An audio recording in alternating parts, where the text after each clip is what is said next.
a little bit differently from the rest of Australia. So you've probably been around Australia while you're here. The rest of Australia was actually set up as convict states.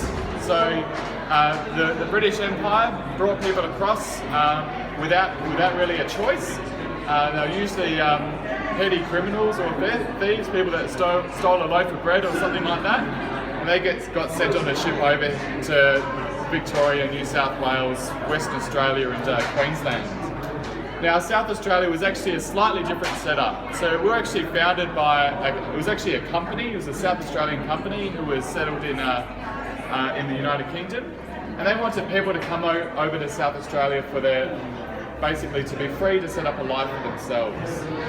So the way they did that, at the time, the German population, a lot of the Lutheran peasants were going through a bit of a change. The king was persecuting them for practicing their religious beliefs. So the South Australian company approached a whole group of the German peasants and said, would you like to come over to South Australia to live? You can practice your religious beliefs. All you need to do is work for us for 3 years. So the catch was they got to work for 3 years. They got paid very well for that work.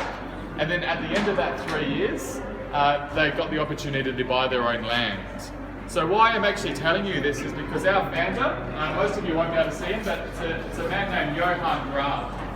So Johann was one of the first Germans to come across here. He came across when he was 18 years old. So he was one of the first. They came over to South Australia on board a ship called the Solway in 1837.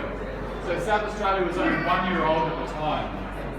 What Johann did is he worked on Kangaroo Island for a few years, and then he came over to Adelaide and set up some of the infrastructure around Adelaide.